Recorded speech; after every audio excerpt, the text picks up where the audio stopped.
कौमी आवाज कनाडा की उर्दू सर्विस में खुश आमदी।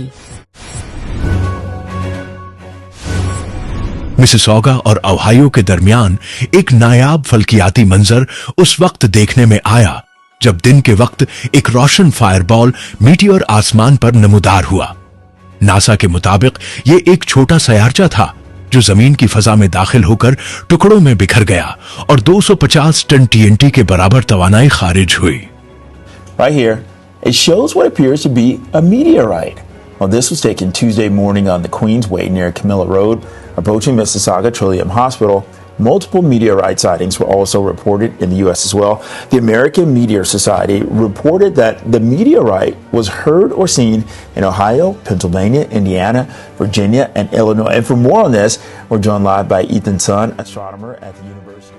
ये वाकया कई अमेरिकी रियासतों और कनाडा में देखा गया, जबकि उसके धमाके की आवाजें भी सुनी गई।